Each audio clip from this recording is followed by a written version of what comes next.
أعوذ بالله من الشيطان الرجيم. بسم الله الرحمن الرحيم. الحمد لله الذي أنزل على عبده الكتاب ولم يجعل له عوجا قيما لينذر بأسا شديدا من لدنه ويبشر المؤمنين الذين يعملون الصالحات أن لهم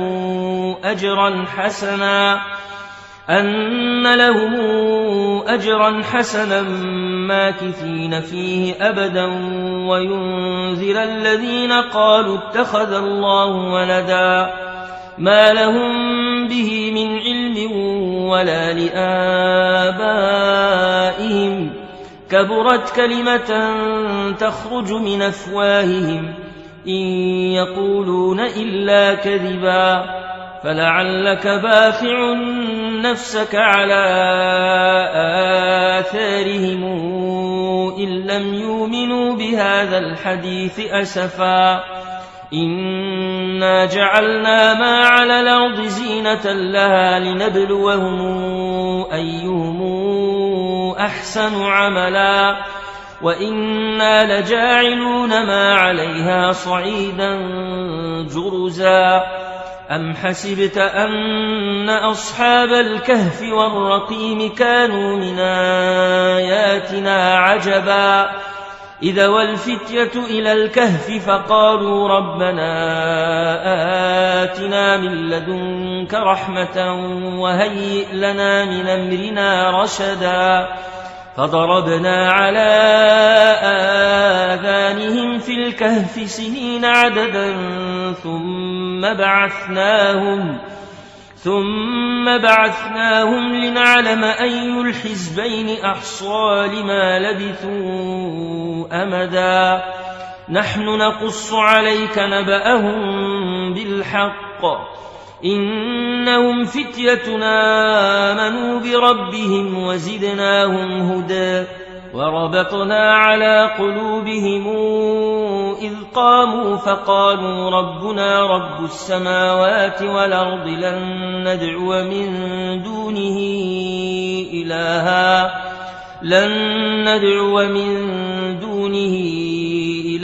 لقد قلنا إذا شططا هؤلاء قومنا اتخذوا من دونه آلهة لولا ياتون عليهم بسلطان بين فمن أظلم ممن افترى على الله كذبا وإذ اعتزلتموهم وما يعبدون إلا الله فأووا إلى الكهف ينشر لكم ربكم من رحمته ويهيئ لكم من أمركم مرفقا وترى الشمس إذا طلعت تزاور عن كهفهم ذات اليمين وإذا غربت تقرضهم ذات الشمال وهم في فجوة منه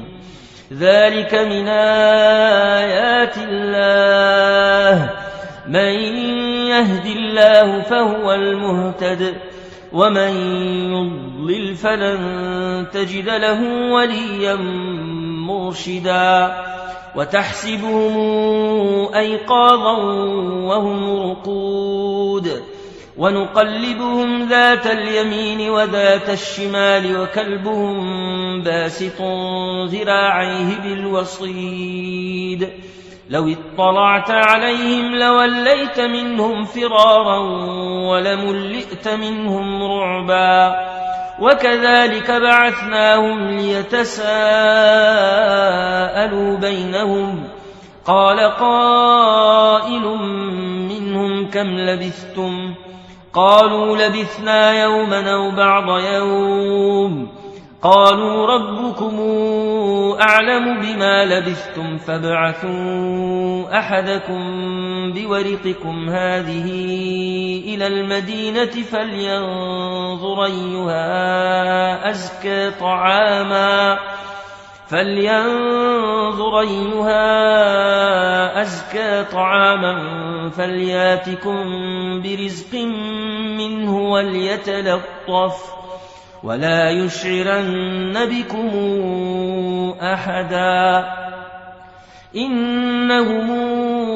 إن يظهروا عليكم يرجموكم أو يعيدوكم في ملتهم ولن تفلحوا إذا أبدا وكذلك أعثرنا عليهم ليعلموا أن وعد الله حق وأن الساعة لا ريب فيها إذ يتنازعون بينهم أمرهم فقالوا ابنوا عليهم بنيانا ربهم أعلم بهم قال الذين غلبوا على أمرهم لنتخذن عليهم مسجدا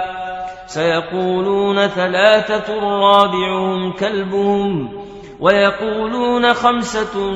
سادسهم كلبهم رجما بالغيب ويقولون سبعة وثامنهم كلبهم قل ربي أعلم بعدتهم ما يعلمهم إلا قليل فلا تمار فيهم إلا مراء ظاهرا ولا تستفت فيهم منهم أحدا ولا تقولن لشيء إني فاعل ذلك غدا إلا أن يشاء الله واذكر ربك إذا نسيت وقل عسى أن يهديني ربي لأقرب من هذا رشدا ولبثوا في كهفهم 300 سنين وازدادوا 9 قل الله أعلم بما لبثوا له غيب السماوات والأرض أبصر به وأسمع ما لهم من دونه من ولي ولا يشرك في حكمه أحدا واتل ما أوحي إليك من كتاب ربك لا مبدل لكلماته ولن تجد من دونه ملتحدا واصبر نفسك مع الذين يدعون ربهم بالغداة والعشي يريدون وجهه ولا تعد عيناك عنهم تريد زينة الحياة الدنيا ولا تطع من أغفلنا قلبه عن ذكرنا واتبع هواه وكان أمره فرطا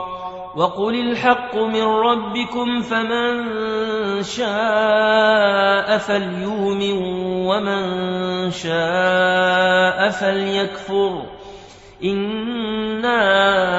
أعتدنا للظالمين نارا نحاط بهم سرادقها وإن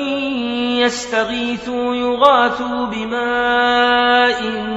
كالمهل يشوي الوجوه بئس الشراب وساءت مرتفقا إن الذين آمنوا وعملوا الصالحات إنا لا نضيع أجر من أحسن عملا أولئك لهم جنات عدن تجري من تحتهم الأنهار يحلون فيها من أساور من ذهب ويلبسون ثيابا خضرا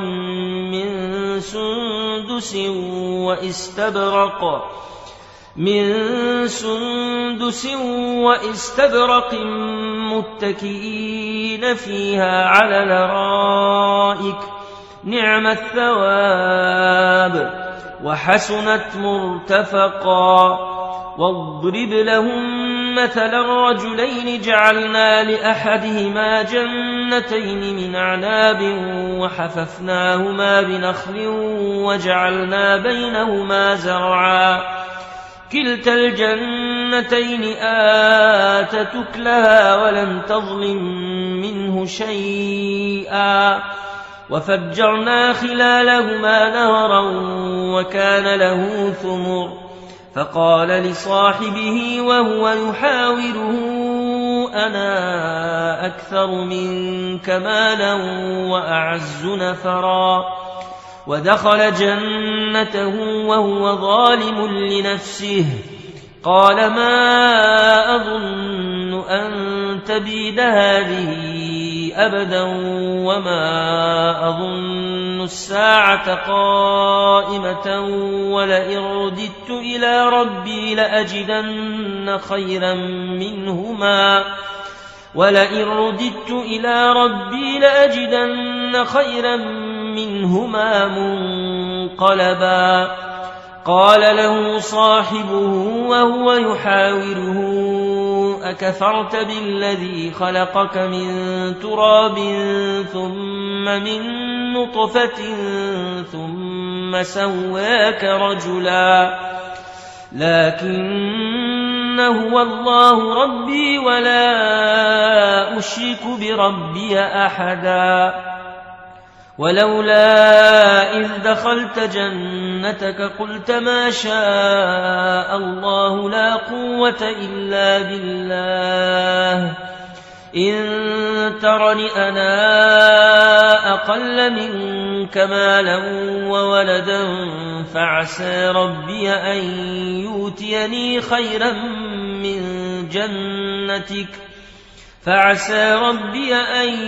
يؤتيني خيرا من جنتك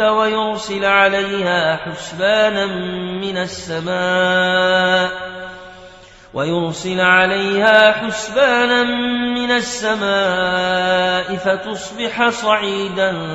زلقا أو يصبح ماؤها غورا فلن تستطيع له طلبا وأحيط بثمره فأصبح يقلب كفيه على ما أنفق فيها وهي خاوية على عروشها ويقول يا ليتني لمشرك بربي أحدا ولم تكن له فئة ينصرونه من دون الله وما كان منتصرا هنالك الولاية لله الحق هو خير ثوابا وخير عقبا واضرب لهم مثل الحياة الدنيا كماء أنزلناه من السماء فاختلط به نبات الأرض فأصبح هشيما تذروه الرياح وكان الله على كل شيء مقتدرا المال والبنون زينة الحياة الدنيا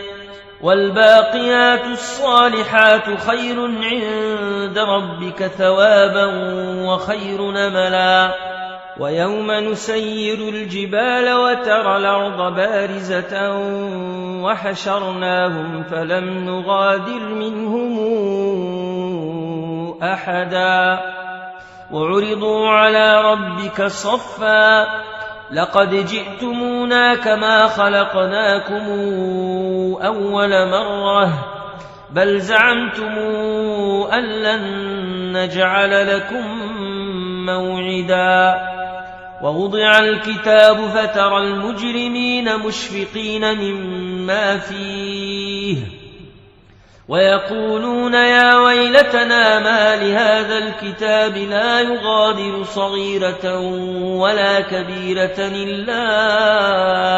أحصاها ووجدوا ما عملوا حاضرا ولا يظلم ربك أحدا وإذ قلنا للملائكة اسجدوا لآدم فسجدوا إلا إبليس كان من الجن ففسق عن أمر ربه أفتتخذونه وذريته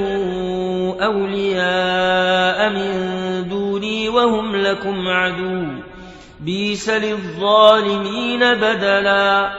ما أشهدتهم خلق السماوات والأرض ولا خلق أنفسهم وما كنت متخذ المضلين عضدا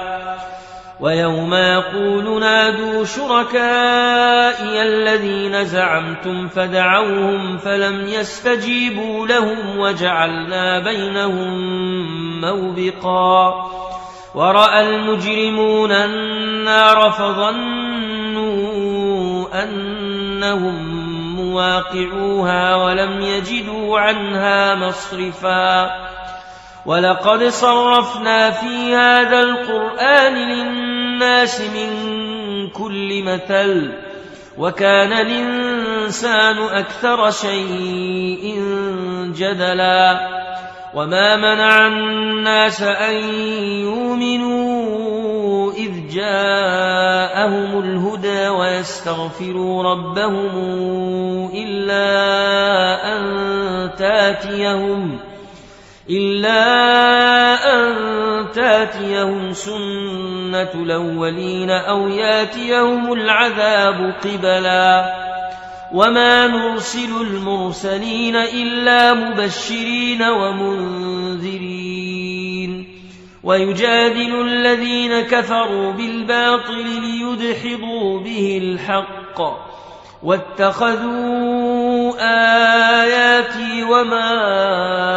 أنذروا هزؤا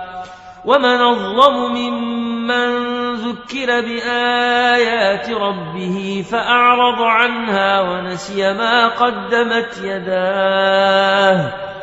إنا جعلنا على قلوبهم أكنة أن يفقهوا وفي آذانهم وقرا وإن تدعهم إلى الهدى فلن يهتدوا إذا أبدا وربك الغفور ذو الرحمة لو يواخذهم بما كسبوا لعجل لهم العذاب بل لهم موعد لن يجدوا من دونه موئلا وتلك القرى أهلكناهم لما ظلموا وجعلنا لمهلكهم موعدا وإذ قال موسى لفتاه لا أبرح حتى أبلغ مجمع البحرين أو أمضي حقبا فلما بلغا مجمع بينهما نسيا حوتهما فاتخذ سبيله في البحر سربا فلما جاوزا قال لفتاه آتنا غداءنا لقد لقينا من سفرنا هذا نصبا قال أرايت إذا وينا إلى الصخرة فإني نسيت الحوت وما أنسانيه إلا الشيطان أن أذكره واتخذ سبيله في البحر عجبا قال ذلك ما كنا نبغ فارتدا على آثارهما قصصا فوجدا عبدا من عبادنا آتيناه رحمة من عندنا وعلمناه من لدنا علما قال له موسى هل اتبعك على أن تعلمني مما علمت رشدا قال إنك لن تستطيع معي صبرا وكيف تصبر على ما لم تحط به خبرا قال ستجدني إن شاء الله صابرا ولا أعصي لك أمرا قال فإن اتبعتني فلا تسألني عن شيء حتى أحدث لك منه ذكرا. فانطلقا حتى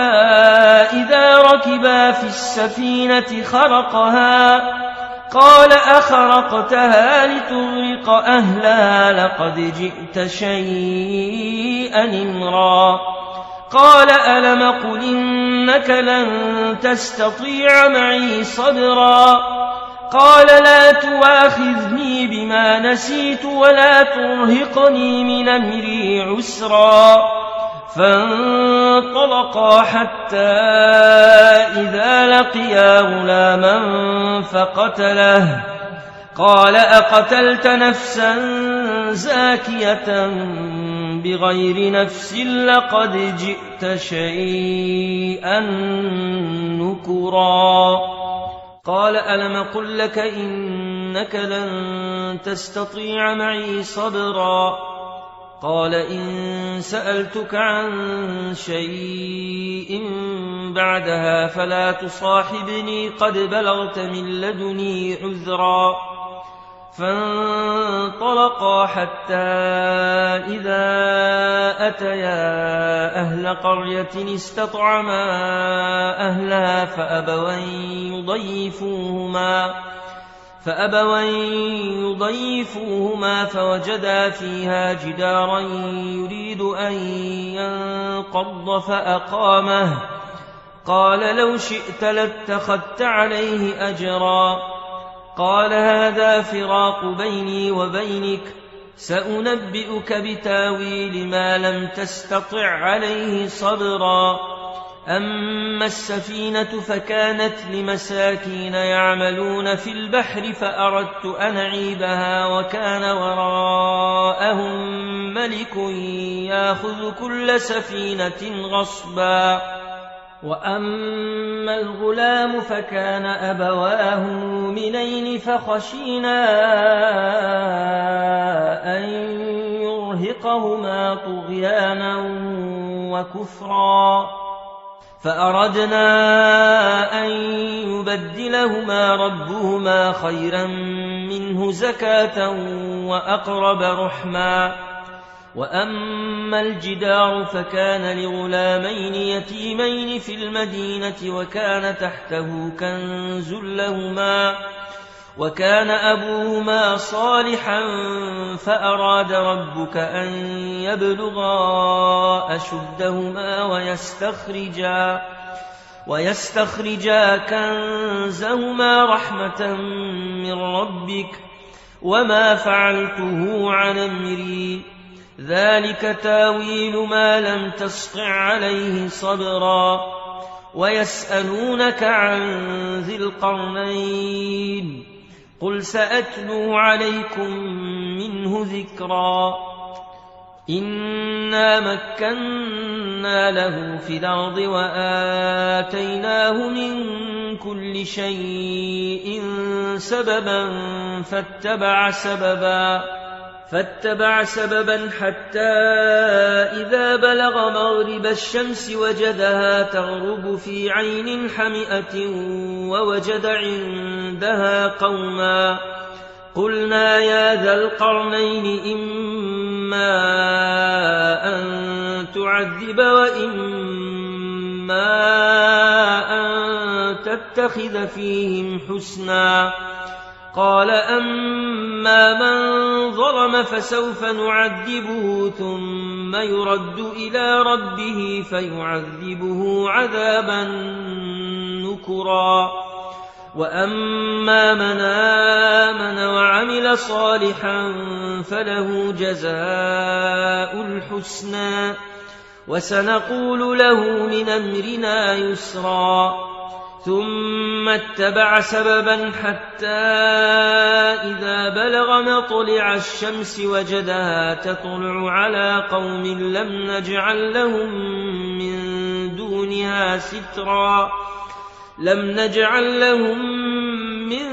دونها سترا كذلك وقد حطنا بما لديه خبرا.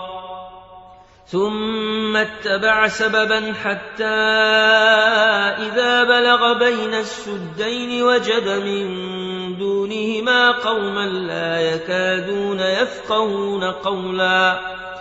قالوا يا ذا القرنين إن ياجوج وماجوج مفسدون في الأرض فهل نجعل لك خرجا على أن تجعل بيننا وبينهم سدا قال ما مكني فيه ربي خير فأعينوني بقوة نجعل بينكم وبينهم ردما آتوني زبر الحديد حتى إذا ساوى بين الصدفين قال انفخوا حتى إذا جعله نارا قال آتوني أفرغ عليه قطرا فما استطاعوا أن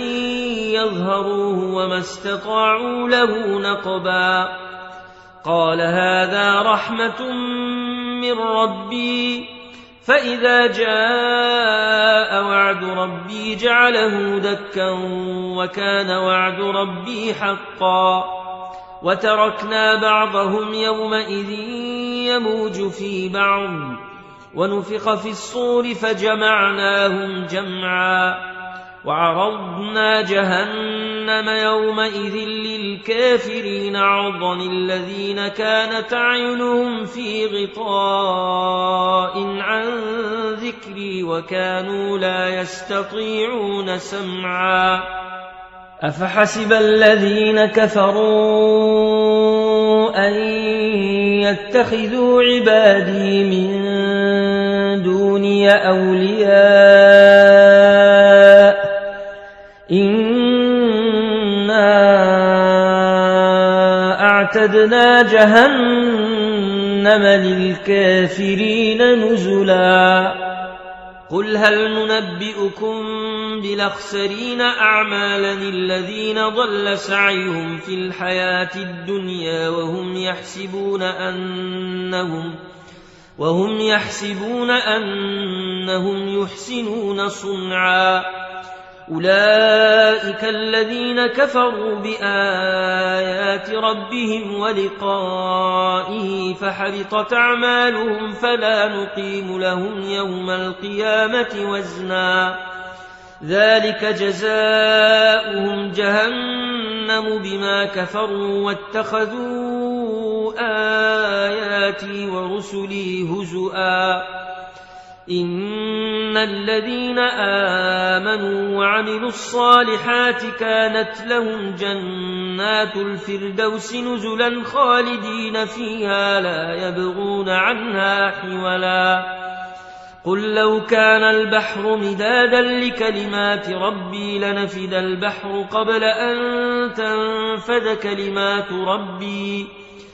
لنفد البحر قبل أن تنفد كلمات ربي ولو جئنا بمثله مددا قل إنما أنا بشر مثلكم يوحى إلي أنما إلهكم إله واحد فمن كان يرجو لقاء ربه فليعمل عملا صالحا ولا يشرك بعبادة ربه أحدا